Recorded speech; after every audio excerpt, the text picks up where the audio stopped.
నేను ముఖ్యమంత్రి అయిన తర్వాత కూడా వస్తే చాలాసేపు భోజనం బట్టి చాలా విషయాలు మాట్లాడినారు. ముఖ్యమంత్రిగా వచ్చినప్పుడైనా ఏదైనా పనుల విషయంలో ప్రస్తావిస్తారేమో నేను అనుకున్న, వారు ఏం మాట్లాడలేదు.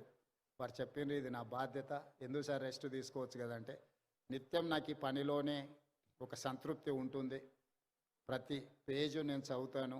అక్కడక్కడ వారు స్పెల్లింగ్ కరెక్షన్స్ ఉంటే కూడా పత్రికలో వచ్చిన ఆ డేటా అంటే మ్యాటర్ని కూడా వారు రౌండప్ చేసి పెట్టి అందులో ఏం తప్పులు ఉన్నాయో కూడా మార్క్ చేసి పెట్టి వారి టేబుల్ మీద కనిపించింది. అంత నిబద్ధతతోని వారు పనిచేసిండ్రు కాబట్టే ఇంత గొప్ప సంస్థను నిర్మించగలిగినరు. రామోజీ అనేది ఒక పేరు కాదు, ఒక బ్రాండ్. ఈ బ్రాండ్ను కొనసాగించాల్సిందిగా, కొనసాగించే క్రమంలో మా వంతు సహకారం, మా సహకారం ఏం లేదు, మేము మీకు అన్యాయం చేయకపోవడం మీకు పెద్ద సహకారము. మా ప్రభుత్వం వైపు నుంచి సంపూర్ణంగా రామోజీ గ్రూప్ సంస్థలకు సంపూర్ణమైన సహకారం ఉంటుంది.